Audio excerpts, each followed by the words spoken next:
This is a 2017 BC free response question number 5. You are given a function f of x equal to 3 over 2x squared minus 7x plus 5. The first question is find the slope of the line tangent to the graph of f at x equal to 3. The slope of f of x is just the derivative at the x equal to 3. So I'm finding the general expression for the f of x. I'm using the quotient rule, so I get the derivative here. At this point, I can just plug in the x with the 3. So for this specific question, f prime at a 3 equal to negative 15 over 4. So I'm answering the question in a way the slope is negative 15 over 4 when x equal to 3. The second question is find the x-coordinates of each critical point of f in the interval x greater than 1 less than 2.5 and classify each critical point as the location of a relative minimum, a relative maximum, or neither. Justify your answers.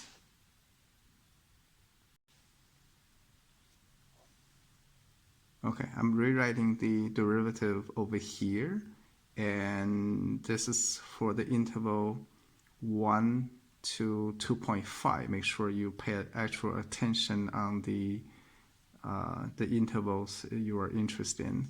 So for the critical points, it is either the derivative equal to 0 or undefined.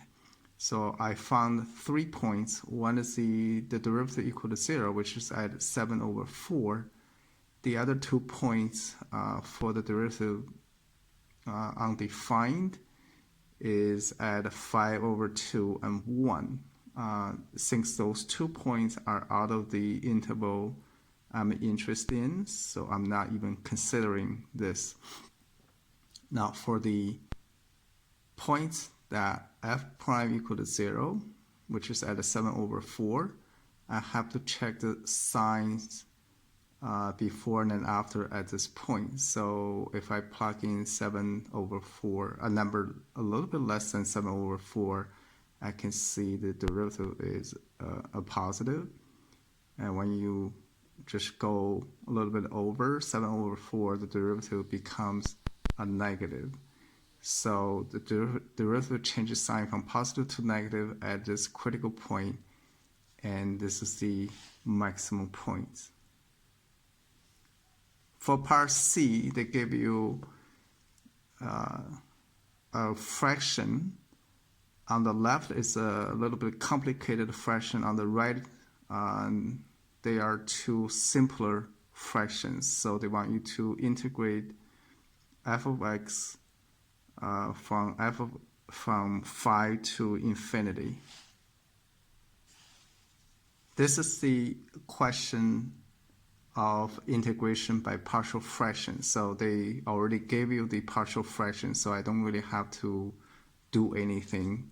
I'll just rewrite the whole thing in here in this way. Now, the other thing you have to find out is that the b in this case is infinity. So this is also making this question as the improper fraction. You have to change the infinity to b and take a limit for b goes to infinity. And those two are equivalent. So when you integrate this part, you get log 2x minus 5 over x minus 1. And you do the integral from 5 to b. And don't take the limits first.